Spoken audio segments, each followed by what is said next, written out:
And I think I did that pay use version. 78. Yeah, which you have to show us if you can then. And one of the things I was doing is every time I see a word, I look at the particular shorish, at the root of that word, and before you know it, my mind goes to another word, another word, another word, another word, and that's my method, so I can't make any excuses for it. The verb, as you notice on page 78, is written, Yoshev and Yoshevet. This is the so-called masculine and feminine singular of the verb in the present tense. I'll be using that language even though I made the point many times that Hebrew does not have a so-called present tense. It refers to the present tense as a Benoni. That word Benoni, I think is very revealing. Benoni. Benoni means in between. Benoni means it's in the middle. If the present tense is really a verb, then why does it have a word that translates in English as dangling? It's dangling, it's in between. It's not this, it's not that. Which is another way of saying something very profound. And I think the three of you that have a religious lifestyle, Baruch and Eli and Yirmiyahu, understand what's really involved here from a theological point of view. And maybe that's my problem. Every time I see a Hebrew word, my mind goes to theology a little bit. I do a lot of writing in that area, by the way. I just finished a book of 600 pages. The review has been accepted. It'll come out soon. It's called In God's Presence. The author, if you're interested in the book, his name is Alon. The second name is Goshen Gutstein. Goshen, G-O-S-H-E-N hyphen Gutstein, G-O-T-T-S-T-E-I-N. Alon Goshen Gutstein, whose name I know, is an Israeli. He has smicha, he has rabbinic ordination for the chief rabbin of Israel. He has a PhD from Hebrew University. And what makes him unusual, Baruch, and Eli, and Yirmiyahu, he's one of the few Orthodox Jews that I'm aware of who's very much involved with interfaith dialogue. It's one thing for me to be. I'm not quote the rabbi. He's a major rabbi in Israel. He's the head of the Elijah Institute, which deals with interfaith dialogue with Hindus and Buddhists and Muslims and Christians. And he wrote an incredible book called In God's Presence. And what he means by God's presence is that when we do mitzvot, when Judaism does its insistence, it's in the presence of God. So when you have 613 commandments, positive and negative, what you do is not just simply do yourself internally, it's also expressed upwardly and externally. Remember the three words from last time? It's Shuvah, the Tefillah, and also the Tzlalah. So that type of stuff. But notice what the word Benoni implies, the so-called present tense. When you do something in the present tense, it really isn't in the present.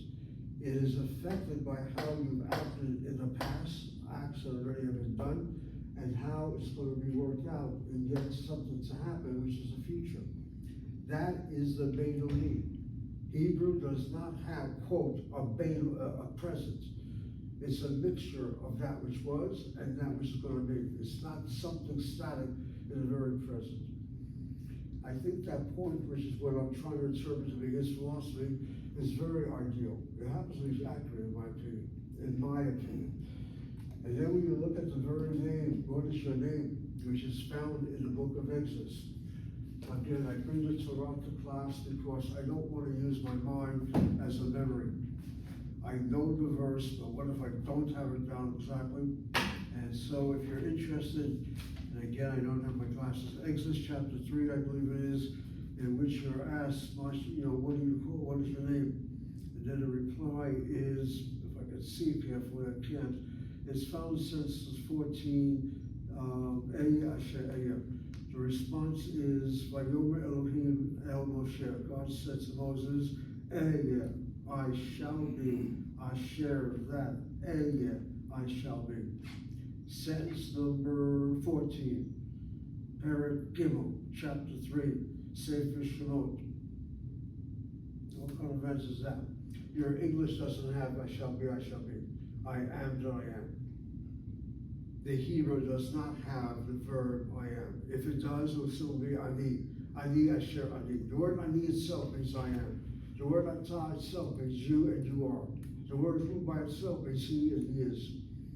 The so-called present tense to be does not exist in Hebrew. I think that should be a convincing argument. There's no present tense, I am, you are. It's implied when you say the pronoun I. When you say the past tense, you have to say hayiti, I was. Say the future is aniyah, I shall be. And Hashem's response, according to the Torah, is I shall be. And now comes the interpretation. Yirmiyahu, this is where Judaism is very distinctive. The written Torah by itself can be very difficult. So interpreted.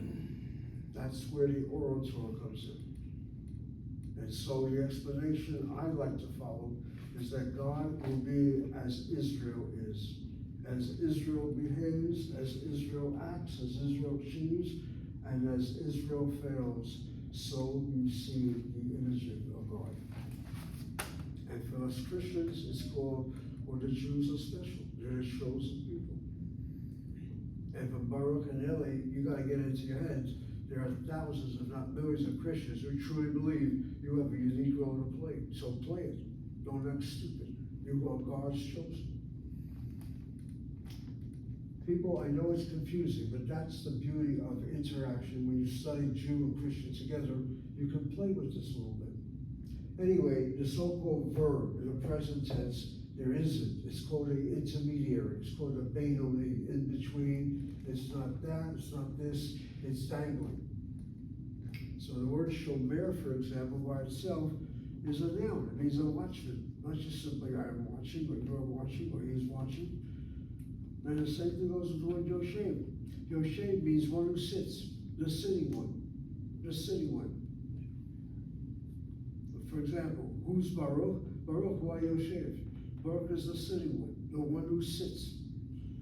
It doesn't just mean a verb, it doesn't just mean he's sitting. I'm saying as a noun, the sitting one. Admittedly, with some of these verbs, it's really twisting it a lot. But a word like melamed, for example, which is a present tense, so-called, of the verb to teach, a melamed translates in all dictionaries as a teacher, not one who teaches. It's a noun translation. So keep that in mind. Anyway, when it comes to Lashevet, the reason why we went into that last time is that the peyud, the yud, for example, there are different types of peyud verbs. All right, let me go into that for a second. There are verbs that have as a first letter a yud. Whatever the second and third letters are, that's something else. The yud letter can either remain in the infinitive or can drop out completely. So, for example, in the verb yoshev, yud shin bet, in the infinitive, the yud drops out, and the form is shevet. And then when you add your lamed, as I told you, the lamed is normally pointed as a come and with a shana, but before a word that has the accent on the first syllable, the lamed gets pointed to the meter kamatz. La shevet, la shevet, la shevet. But notice the yud is missing in the infinitive. And when we go into the future of this verb, I shall sit, this is how it's formed, eshev, teshev, there's no yud present at all. When the yud is not found in the infinitive, and when it's not found in the future, and when it's not found in the command form, the tzivoy, it's called the chasrei peyud. The word chaser, chaser means missing, absent. Chaser, pei is the first letter, the peyud. The yud is missing, it's called the chasrei peyud. Chasrei means the plural form. Chaser is the singular, and then chasrei. That's how it's referred to. Chasrei peyud, the missing peyud. Yud shin bet is an example of that. Then you have another peyud verb where the yud is not missing. The verb to shoot in Hebrew. Yud resh hey. Yud resh hey. What does that mean? I'll tell you a second. It means to shoot. It means to take an arrow and to shoot at your mark and hit it. It's the same root, my dear Baruch, that gives you the word Torah. Torah comes from the word to shoot. to hit the mark. What makes the Yud Resh Hey an unusual verb, it's a Pei Yud verb, and it's a Lamed Hey verb. What? There are verbs that show characteristics of two different families. If a verb has a Hey anywhere in the three root letters, you identify it. If the verb has a Yud in the first letter of the word, you identify it. Yud Resh Hey is both Pei Yud and Lamed Hey. It's going to show characteristics for both. So, for example, just to get off the track a little bit, in the present tense, Ani Atahu Yoreh. Notice the syllabication. I have a segol under the Ayin Apor. How come? In the case of Yoshev, I have a Tseirei. In the case of Yorein, I have a Tseirei. In the case of Lomein, I have a Tseirei. And now I have a segol. It's due to the Lamed Hey. And you're going to learn these verbs one way or another over your semesters of learning Hebrew. It's not that easy. Every verb belongs to a family or belongs to multiple families. It's going to show those characteristics. The feminine singular is Yorah. And the plural forms are Yorim and Yorot. The Hey basically drops out in the plural forms. And again, you should always remember the Hey is the last letter. Unless there's a dot in that Hey, it's basically a vowel marker. It's not truly a constant. I want to say now to shoot. To shoot in Hebrew is lirot. Notice how I'm writing it. Now, oath business is characteristic of Lamed Hey verbs, first of all, in the infinitive. But notice I have my Yud here. I have my Yud. And let's go over that for a moment. The plural, or rather the infinitive, of a Pei Yud, where the Yud remains in the infinitive, first of all, it's called Nache Pei Yud. The word Nach is the word to rest. Nache Pei Yud. Yeah. The other one's called Hasrei, the missing Yud. This is a Nach, the resting Yud, the Yud that doesn't leave, the Yud that's there. So the infinitive looks like this. You add your lamed, and we're told among the rules of the Bakal Lamed letter that the lamed normally points with a shvanah. However, we have changes in a situation where the lamed with a shvanah is affixed to a first letter which has a shvanah under it with a shva cluster. You break it by pointing the lamed with a cheret, and with a Pei Yud verb, you drop the shva completely. So the form looks like a long cheret. Lirot. In the case of Shemor, notice you have the Shana, notice the Lamed, Shva cluster. Then you break the cluster by having the Lamed point in a cheret, and you leave the Shva underneath the Shin. Not in the case of a Yud with a Shana. That's an exception. You'll learn this one way or another in your studies. And then the thing that blows me completely apart, when I first discovered this, I learned it back in the years, is that the Hebrew word Torah. The word that gets identified with basing Judaism to the max. The root of that word is Yud Resh Hey. To shoot. And the root of the word of the person standing before you right now, Moreh, is to shoot. Wow, you mean to say, not with rifles or weapons, to shoot in the sense of hitting you hard with stuff. That's why day and night you study Torah according to certain groups of Jews, is because when you get hit this way, you can't just recover that easily.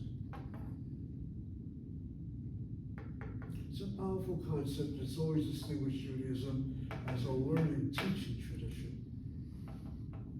Normally associate religion with prayers and stuff like that, but I'm not dismissing any of that. I'm just trying to say that Torah itself doesn't mean law. Let's get rid of that translation. It gets the meaning of law because commandments look like legal traditions to a lot of people. They are teaching traditions.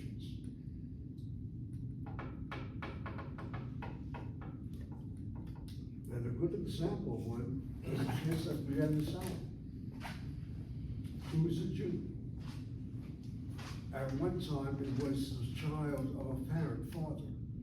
And then for the Roman period, it got shifted, just like that. And the reason Jewish women were raped. You don't hear this in traditional circles.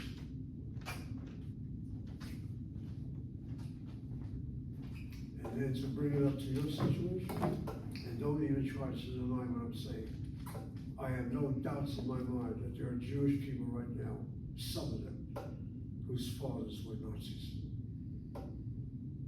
who raped Jewish women, who never report to the Navy. But the kid's Jewish and there's something Of you don't course, talk about. forget about the Nazi. That's a nice teaching of Judaism. Forget about origin. It's from birth and almost start talking. And I won't be surprised, Baruch, if there had to be some curiosity. Well, how do you know who the father is? What can I tell you? This is a situation. And then you have problems, you know, whether the father is legitimate Jewish or the mother in this case. But this is already rabbinical discussions. All right, people, so you get a sense of what I'm doing right now. All right, the word kotev and the word, if I can see carefully. Okay, so you have kotev, kotevet, kotev, kotov, another tov. And when she puts in brackets the letter bet, it's her way of saying that the verb governs either a direct object, which is why you have the word et, to write a letter, to write the letter, this type of thing. Et is a sign of direct object, whereas the letter bet means in. Other prepositions, what follows, are not direct objects, but indirect objects. That's why she puts the letter bet with the 3 dots being that which follows. Well, the letter bet by itself is never written by itself, it's always attached to the word that follows. All right, let me continue to try to read here a little bit. The next word here is pogesh, if I can see carefully. Well, before I go any further, that word kotev, so Rosh Hashanah. Okay. For Baruch and for Eli, this is not an old new material. Yirmiyahu, the Torah that we have, according to Jewish tradition, has 2 forms to it. Torah B'Ktav, the word Torah, again, the teaching. And then Kitav means writing. V'Ktav, you add your bet, the chir, you bring the Zagish Kaf, the Kaf there, V'Ktav. Torah B'Ktav is the written Torah, from which the Bar Mitzvah this morning took place with the written Torah. Torah B'Ktav opened up and certain passages were read. The other Torah, which is how Jews are basically conducting themselves, is Be'al Peh. The Torah, Be'al. Al means on, Peh means mouth. Literally, the meaning of Be'al Peh is Be'al, on, how to say it, Peh, on the mouth, which is a way of saying in English, oral Torah. The Ktav is written, Be'al Peh is interpretation. And I can tell you for a fact, if you look at some of the interpretation and then find a written word for that interpretation, you'll be dazzled by it. You don't see any connection at all.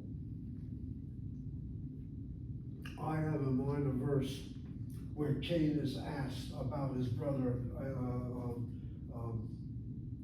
Abel, where he's asked about his brother Abel.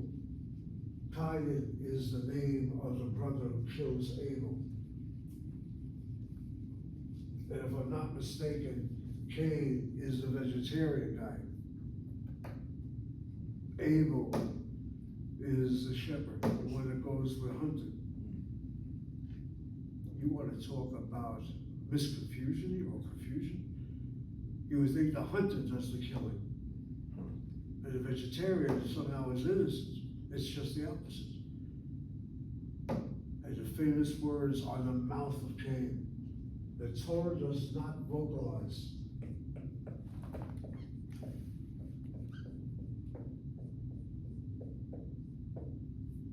Hashomer Achiyanuku.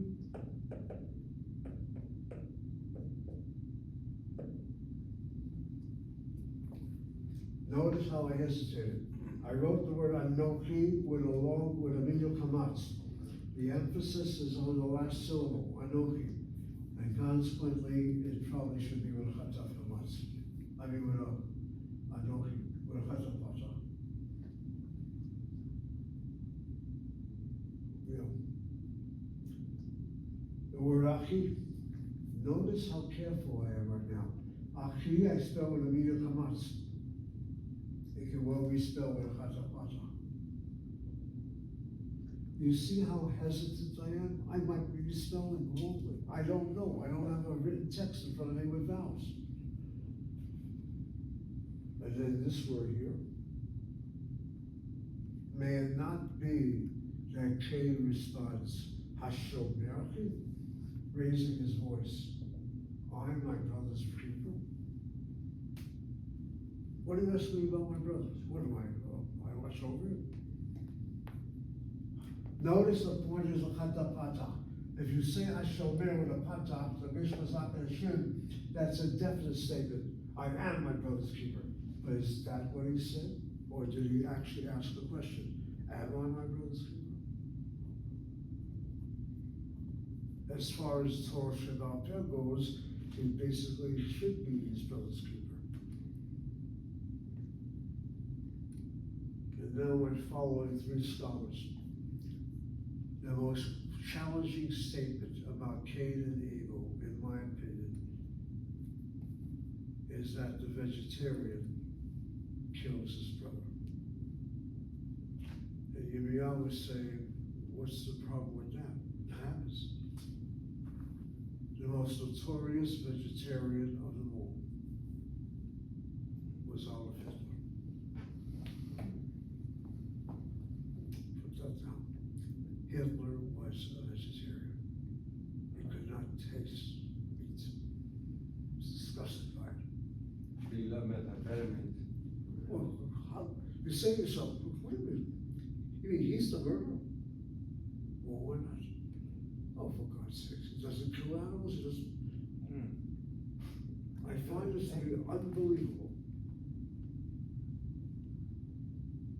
Go figure this out. I'm almost sure what I said about Hitler. He might have eaten meat back in his youth, but back in his adult years, from what I'm aware of what I know about him, he basically abstained from all kinds of meats. And if you brought meat to the table, get out of here. Go figure this out. But that was Shomer. You know the definite article as a Hayward of Patach. We went over this last semester. And then the Hayward of Patach, the next letter was if it's original letter, then the Hayward of Kamatz under it. As the word that follows is accent on the next, well, it depends on how you want to see it. If the next word has the original letter with the Miyu Kamatz under it, then the Hay can have a segol under it. So there are three different pointings of the so-called definite article. The most common one is with a patah. And then there's that other hay, known as the hay of the question. Hay Hashela. Hashela. Which looks like the hay idea. The hay that's the definite article is called the yediyah. The hay, the word yodea, yudalayan, means knowledge, definitive statement. That's what a definite article does. The. Hey Hashela is the hay that asks a question. Without vowels, you can't tell the difference. They both look the same. It's how you raise your voice.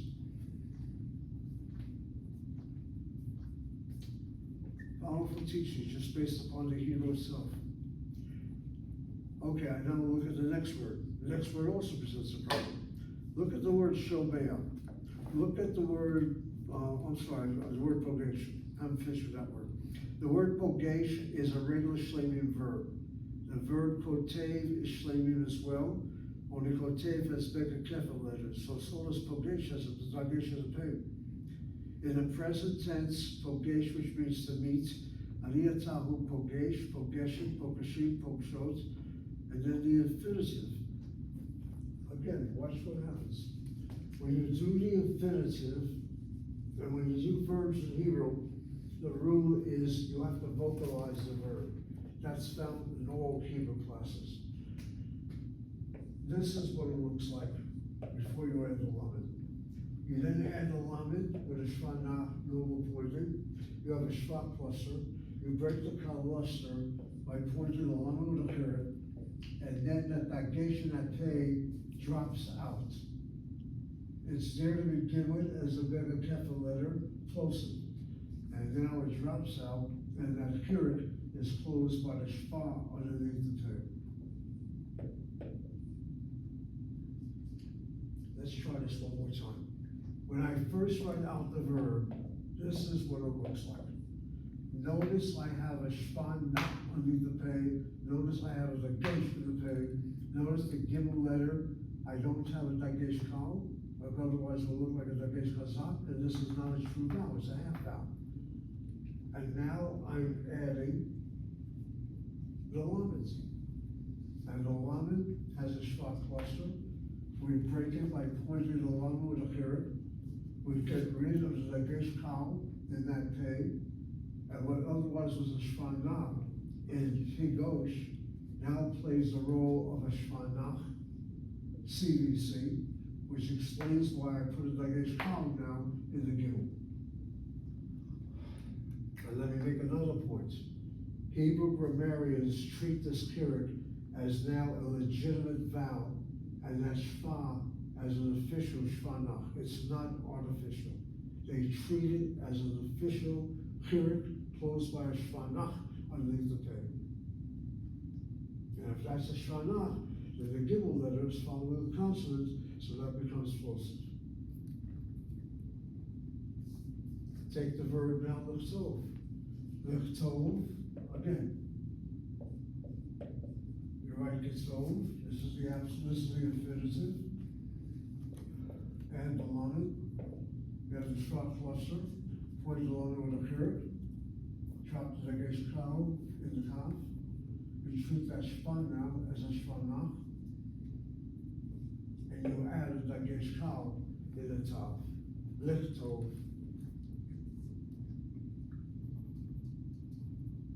How many people know this? Very few. But if they insist, a place like UCLA, you study Hebrew grammar with vowels, at least they used to do that when I was a student. So this is how it comes about. And from Pei Gimel Shin, you have the word Pikisha. It's a good word to know. You have an appointment with someone, you have a Pikisha. I have a meeting tomorrow at 11 o'clock with the president of this campus. We've had this meeting scheduled 3 different times. They were all canceled because he has other appointments. And tomorrow I'm going to see him. And I want to talk to him. He's going to tell me what I can do, what I cannot do. I have a Pikisha. I have a meeting, Pikisha.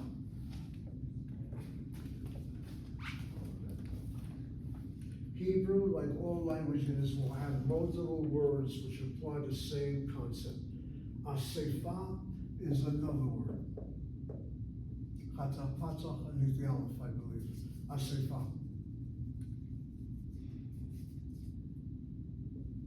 You're talking to someone who's unusual, I can write with vowels. 9 out of 10 Israeli speakers can't even do what I'm doing today. And I mean educated ones. Asefa and Pikisha. Pikisha is to meet someone. Asefa is an assembly, a gathering. So yes, there's a distinction. But at least there's not both words. One is to gather, the other one is to meet. A gathering, Asefa, and Pikisha, meeting.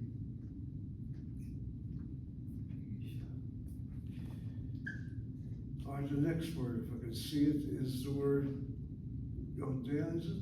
Yeah, Yodea. All right, that word Yodea is notorious.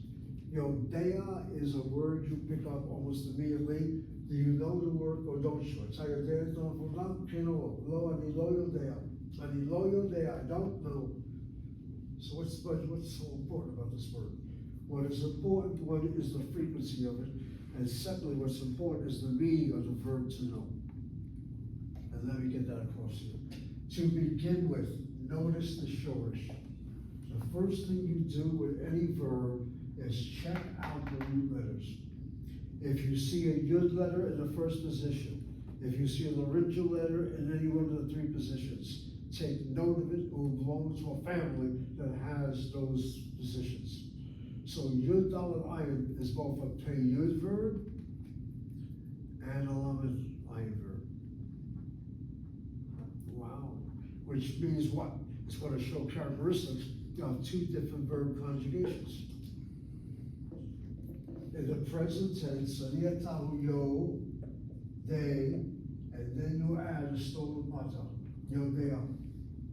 What you do is always look at the slaving verb. Look at that verb, shomer. Let that be your vibe. Shomer, shomer, shomerim, shomerot, and so yodeh, and then you notice I put a pata there. How come?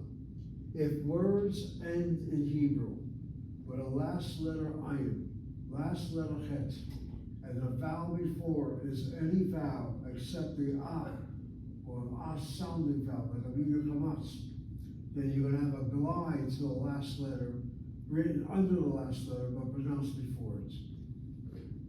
The verb should be yodeh, yodeh, that's the proper spelling. However, the laryngeal I causes an ah sound to go from the A frontal, yodea, yodea. So goes the argument how we get this patak business, but it's not treated as a vowel. So if you have to syllabicate it, it's CV for the first syllable, and then CVC for the second. The dalet, the vowel, the ayin, and then you make a special comment that patak and that ayin is not a true vowel. It's a stolen patak. Patak ganuv in Hebrew. The word ganuv for the Hebrew word to steal. Stolen. Ganuv. Next thing about Yodea. Yodea happens to mean intimate knowledge. You use Yodea when it comes to facts. After today's hour, in your Seh Hashem, you can say Ani Yodea et Ha'irut. Ani Yodea et Ha'minim. You have intimate knowledge. You do not use the word Yodea when it comes to a living form. You're introduced to someone's companion. Oh, Miriam, Ani Yodea et Miriam. You say that, you get a slap in the face. Or worse, Miriam will be brought to a room somewhere. What's this all about? You know Harvey? Did you have intimate relations with him? It is very difficult to make that distinction. Yodea cannot be used for a person unless you really know that person intimately. It's also the verb in Hebrew for intimos.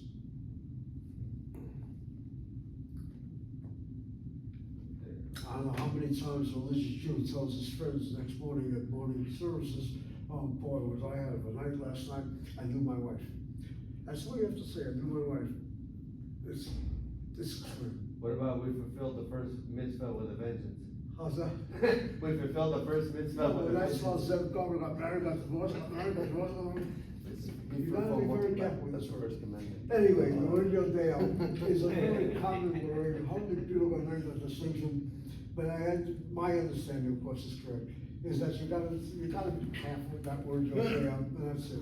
When it comes to knowing somebody, the word we use is makir. Let me get that one down. Makir is the phrase that's used.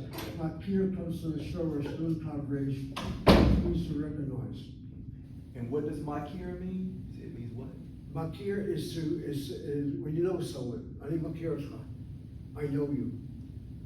It's the word to know, but it's not intimate knowledge. It's like it's the professor knowing the students. Ani makir student teacher. If I say I know that student to me, then what I have in mind is I sure know about them. I know about their backgrounds, I know about this, and I know knowledge about them. That's the way we get rid of that Yodea when it comes to a person. But otherwise, Yodea itself is traditionally not used unless there are factual statements that follow. And Makir is the way in which you introduce yourself.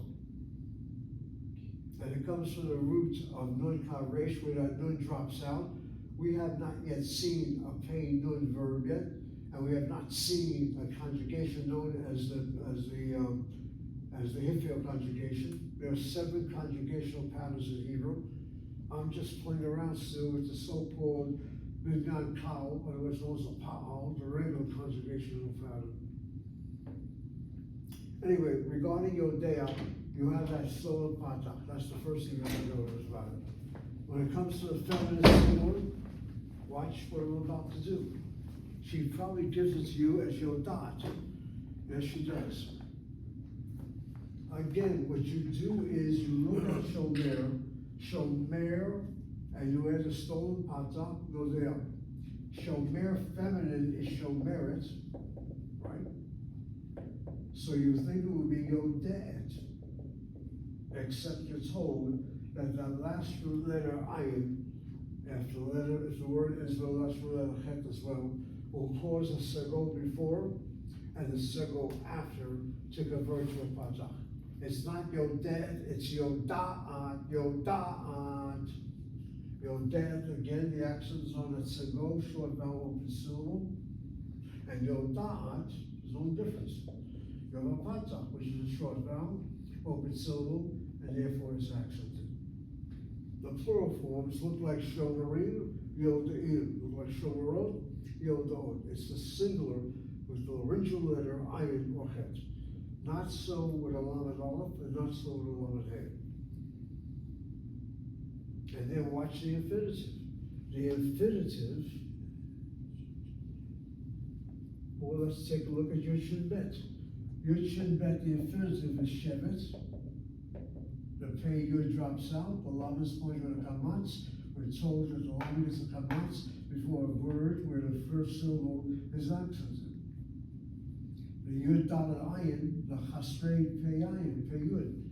That yud drops out is the infinitive. It belongs to the chasrei pei yud family, in addition to being a lamed ayin verb. And so, this is what I expect, that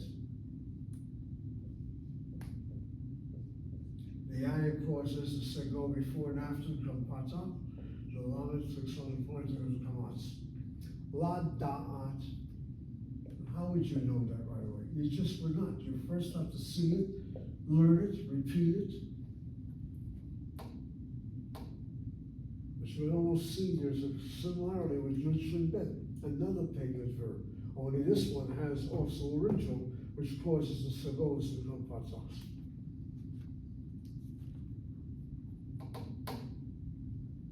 Okay. Why she brings in this verb at this stage, I don't know.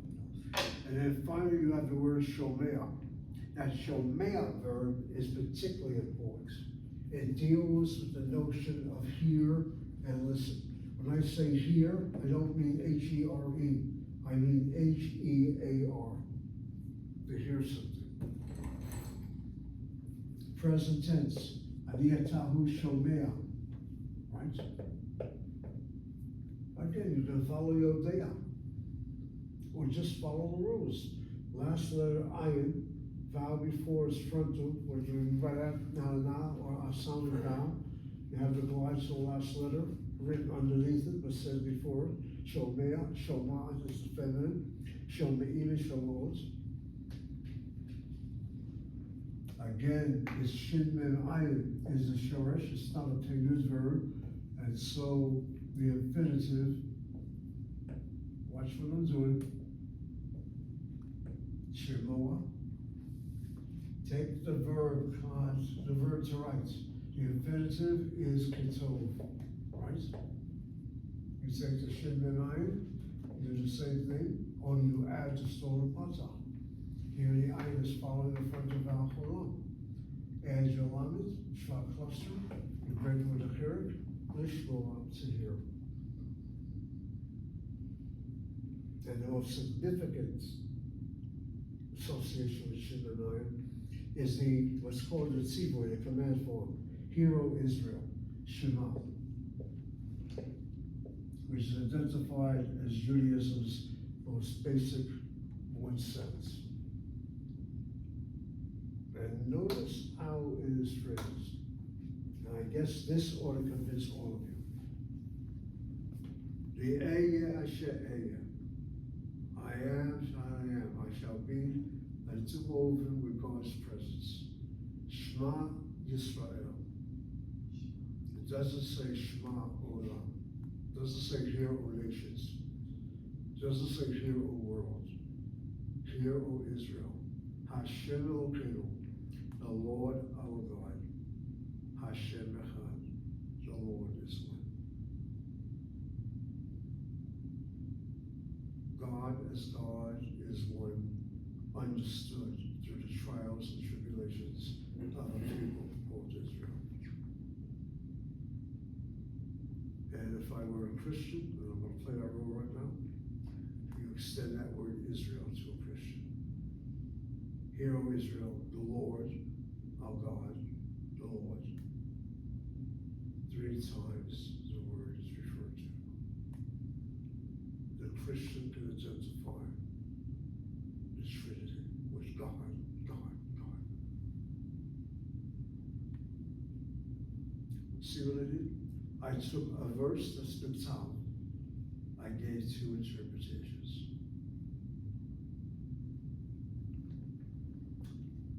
You're overwhelmed by this, but that's what goes on when you play with Hebrew. How much more so you need to know Hebrew. And Christians refer to Judaism's basic principle as simply the Shema. Everybody knows that word, the Shema. I guess the equivalent word for Christians would be the crucifixion. Shema. And what makes the Shema interesting for people like Baruch, your professor has a lot of experience. I wrote about in several places the Samaritans, the Shomranim. The Shomranim today, you can count them on your fingers practically. They're so minor in numbers. They all live in Judea, Samaria, or Holon in the state of Israel. The men have to marry Samaritan women. Where are they going to find them? Jewish women from the Ukraine come to Israel, pow, they get converted to Samaritans. You know, Samaritans living in Israel, pow, who convert to Judaism. Samaritanism is not Judaism. It is a remnant of the 10 tribes. Itamar is the man I interviewed. I have the tape with him. I asked Itamar, could you please recite for me the Shema? Listen to what I'm about to say. He said, Shema Yisrael, Shema. I said, what?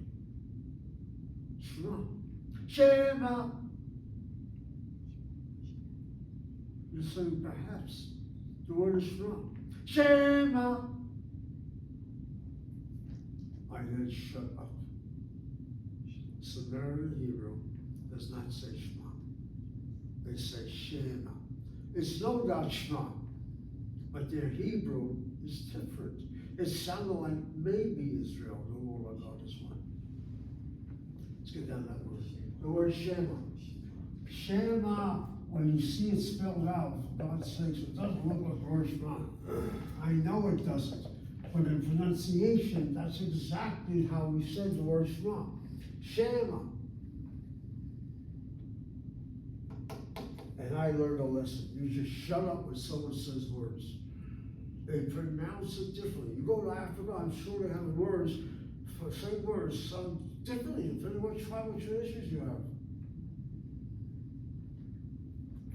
But don't ever forget that. That Shema word sounds like Shema said by the mouth of a Samaritan.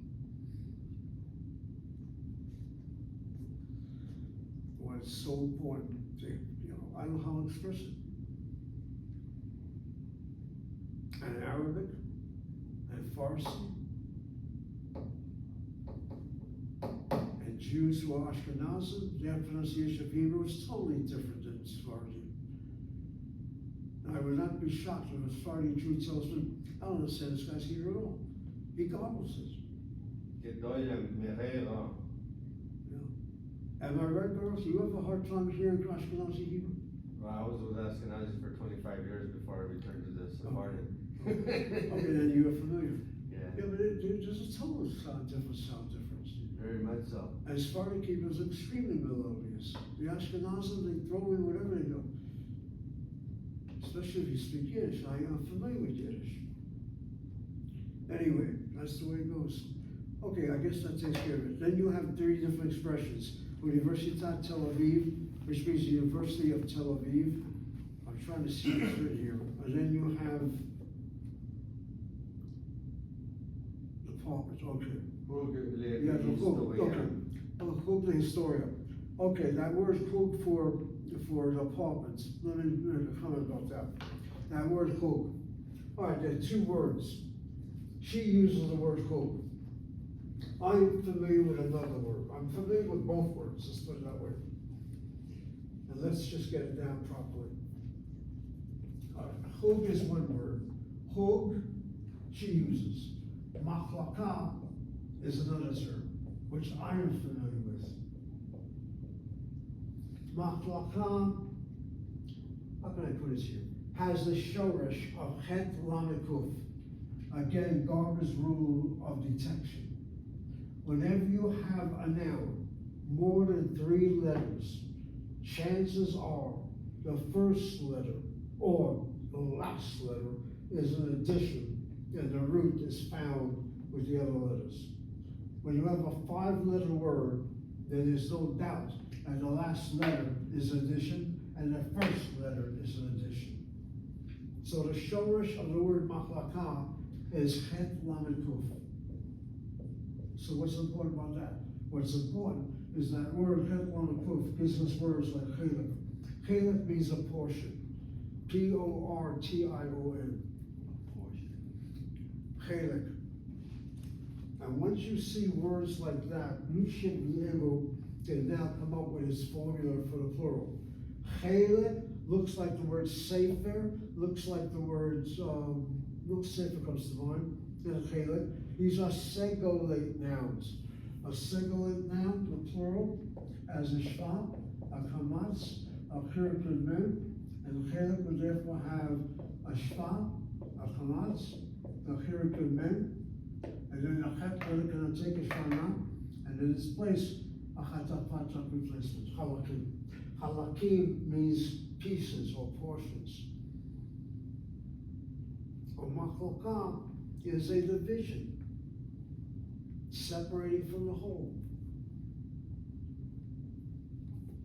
And then you got to understand that you have 3 different stages to every given noun.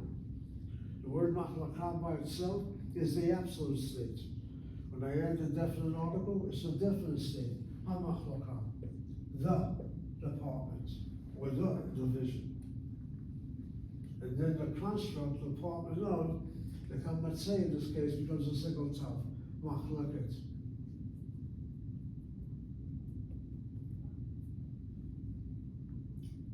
Anyway, just so that you have a feel for this. The word chug by itself means also a department. And it's also the word for the absolute and for the construct. Chug means department of, or simply a department. And what if I want to say the department? The hay has a patzach under it. The het is not to be doubled, so shouldn't the hay have a panas under it? Before the strong original letter, we have a tendency of leaving the patzach underneath the hay. This is something you'll learn later. Anyway, she used the word chug.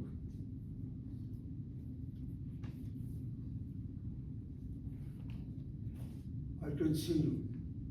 Next she has the word tachanat delek. Okay. Here's a good word to show the 3 different stages. The word tachana. Tachana by itself means a station. Tachana.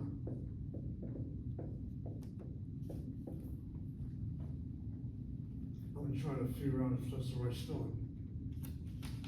I think it is. Tachana. There is a patach underneath the tav.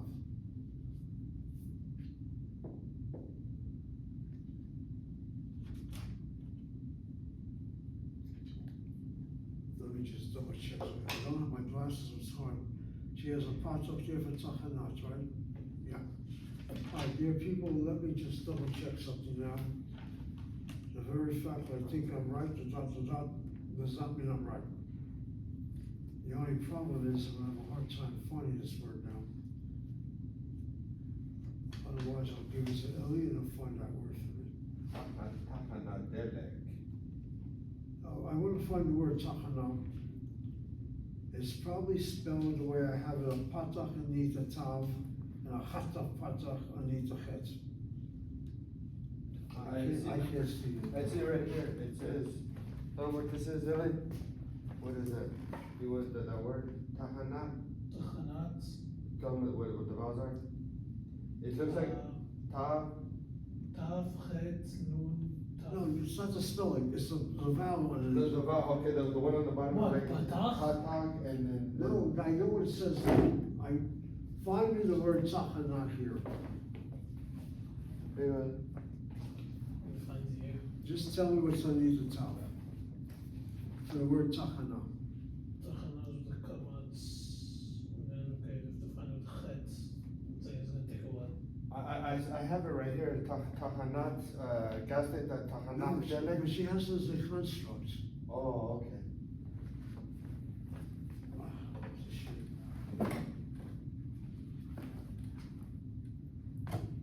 Okay, Can see it? okay, 1 second. Yeah, I'm on a Chet now.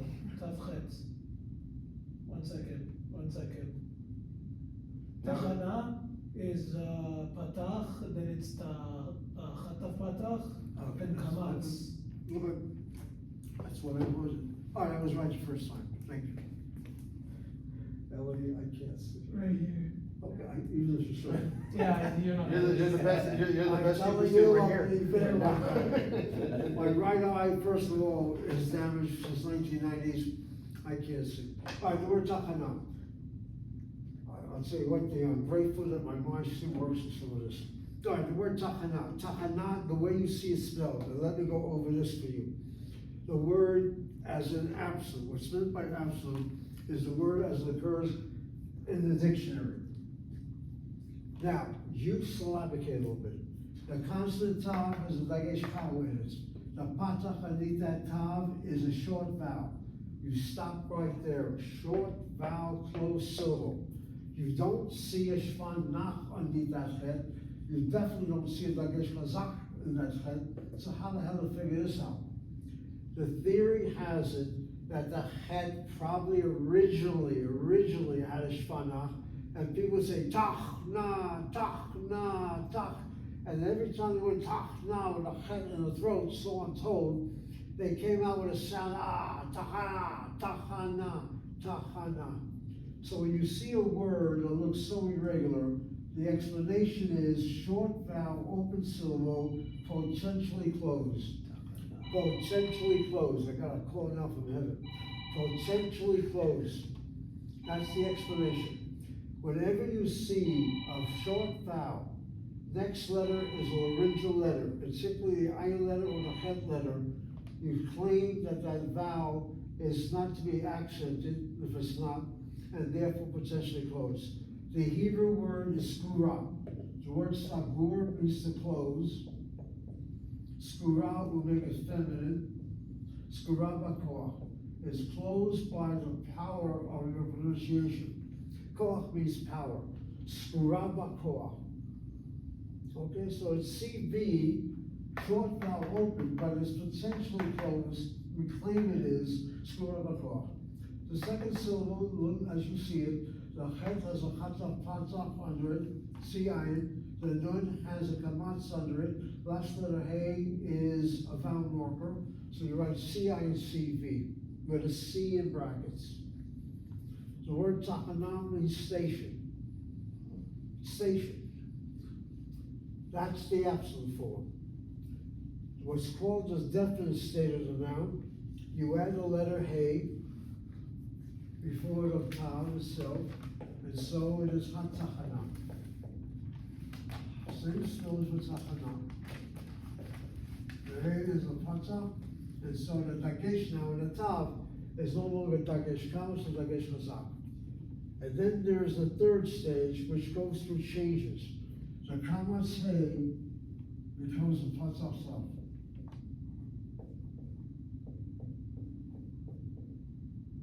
Tachanat. Let's write it down properly. I write that word Tachanat.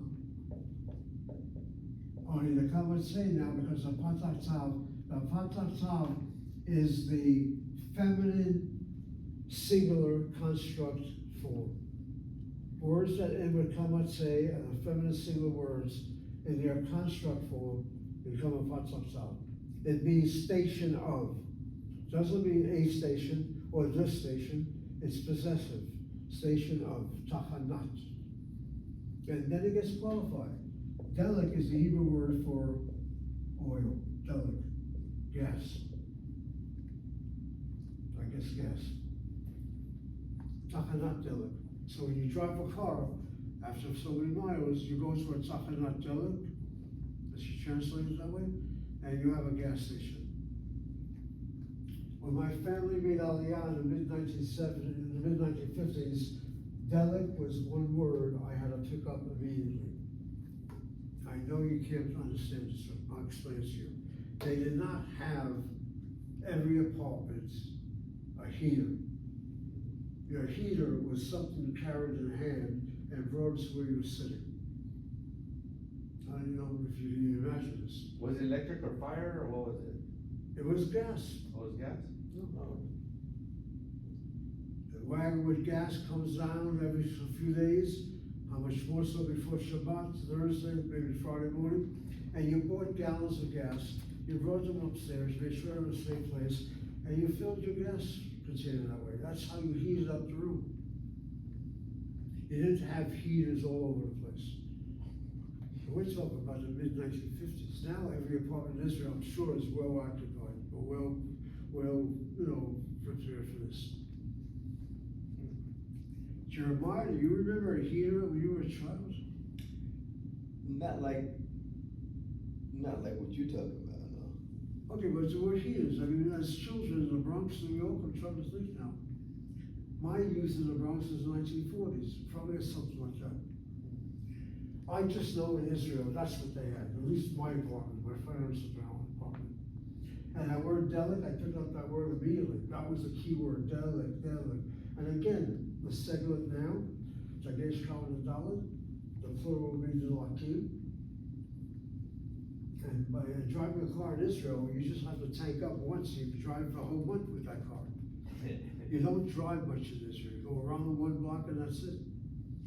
If you go from town to town already, then you pay for your gas. People use buses in Israel, at least back in the day that I remember. All right, people, with that said, let me now look at this now. When she goes into here, if I can see carefully. Okay, she has vocabulary notes between the words shiur and kitab. You can read what she does. I'm not quite sure what the purpose of all this is, except that Edna was a professor for many years at the University of Michigan, and maybe these things were important. A shiur and a kitab. Going to the kitab means going to a classroom. Going to a kitab meant whatever class you were studying. So in this class, the kitab is in Hebrew. It's that type of thing. A shiur already is a lesson and stuff of that nature. And then she has different sentences found on page 79, which we could go into, but it's not, I don't see it to be that crucial right now. So let's go over that, let's skip that. And then on page 83, is it 83? Page 80, I'm sorry. Yeah, let me make sure I cover all this with you, and then we'll see what happens with the class. All right, why she throws in all these names, I'll be very frank with you, I don't know. I know, or I knew Edna Coffin. I believe she's still among the living. She also was a commanding voice in the Israeli army during her youth. She was a wonderful woman, very set woman. She would always talk to me with Hebrew, etc. And I think I asked her, because her book was out, why she threw in words for physics and chemistry and music. And her expression to me, I still remember, is Lamolo. Why not? Let me say that statement again. I am an American-born, yeshiva trained, that's argued, secular oriented in his philosophy, whatever I am now, and I see problems. What the hell is to teach beginning students physics, chemistry, those words? And the coffin, if I'm not mistaken, is a Sabra. Is it And what? a Sabra, born Israeli. She's my age, probably older than I am. She's Ashkenazi? I really couldn't tell you that. The last name sounds Ashkenazi, but you Well, say, what's it look like? if I knew for sure, I would say so. I can't really tell you that. I could just tell you she was born in, I believe she was born in, let's put it that way, I believe. Her expression to me was lama lo. Whenever an Israeli says lama lo, it's their way of saying, you, me, don't be so stupid. It's a way of saying, why not? What's your problem? Why not? Okay. I guess it's two different worlds. What does a student first learning Hebrew have to know about chemistry, philosophy, etc.? Is it because they're studying that in Valley College? Lama lo. Get down the phrase. Lama. Lama. And this phrase is very unusual. Lo is the word no or not. The word lama and madua. Madua is why. Another word. Lama is a special word. Madua means why. Why this, why that. Notice again rules of Hebrew grammar. The patach and the mem, the gesh chazak and the dalet. And then you have the shuruk, which is a frontal vowel. And so the patach and the ayin is the stolen patach phenomenon. The word lama is an eternal word. It's not a word that gets an answer that easily. And what makes this word unusual, please note this. You'll never see another example of a kamatz, dagesh chazak. You would assume it is a short kamatz. A kamatz closed by a dagesh, the next letter is a short kamatz, should be the word or. However, my accent is on that first syllable. I don't say loma, I say lama. Whenever kamatz, the closed syllable, is accented, it is a medial kamatz, not short. Here's a classic example of a short kamatz, medial kamatz, closed and accented. Lama, lama. That word lama should be on the mouth of every person I teach. Lama. Why do you choose this way? Lama.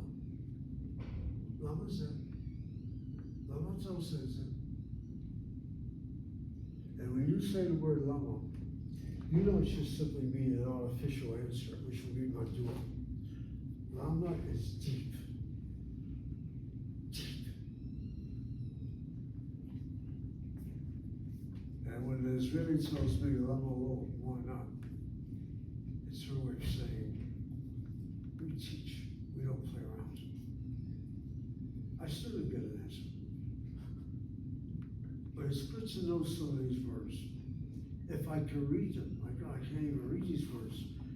Is the word physica? There should not be a dagesh on that page. If there is, then I can't see it. There isn't. All right, the first word for physics, physica. Notice where she puts the accent. I'm not questioning any of this. It's just that the rules of Hebrew grammar have the accent on the last syllable, or second to last syllable, it's an irregular syllable. Why on the first syllable? There are three syllables, fi, si, ka. If a word is borrowed into the language, then it's going to beg the accent wherever it falls. Physical, chemistry, chemia. I can't see, but the word should be chemia. Yeah. Again, notice the accents on first syllables here. Musica. These words are not Hebrew. They are borrowed into the language, and so you see it accented the way the original sound is assumed is said to be. If you happen to have that interest, chemia or physica or mathematica or musica, then pick up the Hebrew. And notice it sounds just the way you say that word in English. Music, musica. And also notice, let your eyes look at all the words that are listed here. They all end with a kamatse. That ought to tell you something. All those words are feminine. They're not masculine gender. And you gotta say to yourself, how is it that they're all feminine? It's because, my dear men, you've botched up stuff. You may get the credit of being a great chemist, physician. But good Lord, what have you done to these professions? Leave it feminine. In English, we've got a thing called neutral gender, male, female, neutral. All right, let me just read these words. You have physica, you have chemia, you have musica, mathematica. Next word, psychologia. I like that word, psychologia, psychology. Psychologia, psychologia. Philosophia. Sociologia for sociology. And occasionally you might be missing a letter. Like sociologia, if my eyes see carefully, there's no shirt I need to gibble. There should be. Biologia. And then the last word, historia. That word historia, whoever did the vocalization, my understanding is one of our graduate students back in the day, they failed to put the chirik underneath the resh, the historia, and biologia, the chirik underneath the gimel. So if you want, just add that. Now, one last comment. The word historia is general history. Any history that is world history, that does not exclusively deal with Jews, is historia. Jewish history takes on another phrase, divrei ayamim. Put down that phrase. The Hebrew Bible has 24 books. Those books were not written at one time. They're compositions from different periods. The last two books in the Hebrew Bible are known as Chronicles 1 and Chronicles 2 in English translation. In Hebrew, Divrei Hayamim, the events, the matters, the activities of the days. Professor, what are you making now? I'm trying to make a point. Jews in their religious traditions do not see Jewish history as historia. Historia is the wacko of Gentiles. Jews have a different vision of what their history is. Let us try it again. Jews understand history to not simply be the story of man. History is God's presence in the activities of man.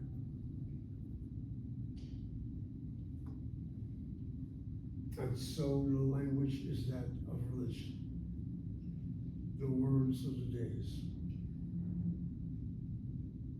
And if you want to make it very theological, beginning with the creation and ending with a messianic age.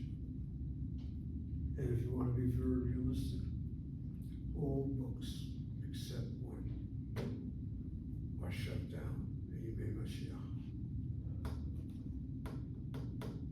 Only one book is to be read. Are you listening to me, children? The Torah is going to be read? No. No. Samuel? No.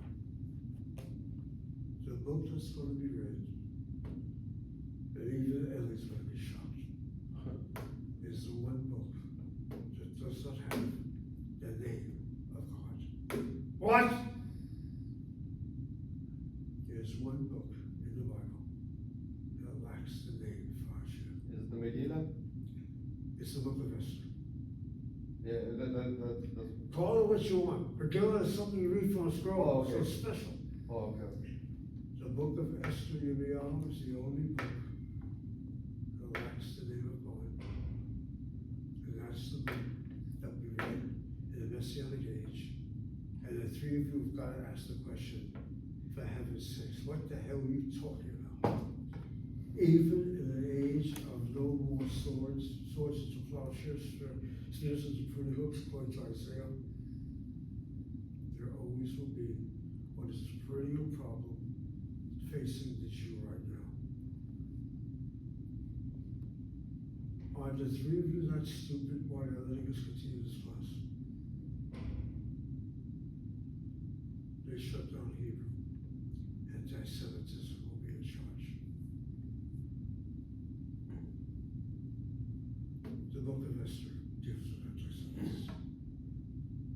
Deals with anti-Semitism, hatred of Jews. Go figure this out.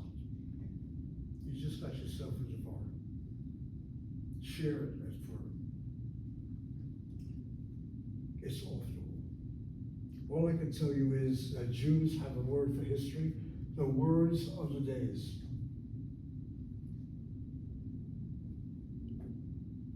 And in the book of Esther, yeah, there's a place, help will come from Makom Acher, from another place. So rabbinic tradition understands Makom Acher to be Hashem. Why does it say it? That Yirmiyahu, if you want my opinion, is the Jewish equivalent of Jesus on the cross. Where are you, God? Loma Sabbatai, where are you leading me? So both traditions have an incredible question to ask. And the question is necessary, otherwise you guys go out of business. I have to ask some more questions. The God question is very important. And God's name is deleted from anti-Semitism. Do you want to know why, Baruch? With all the anti-Semitism that goes on with the Shoah and beyond and beyond and beyond, what do you think Hashem does? You think he's smiling? He can't do anything. What do you mean he can't do anything? He made a covenant. The earth is yours, man. What do you want me to do? It's your job now. Don't disappoint. And in Jewish language, don't hurt God. Show your charity, show your concern, make a difference.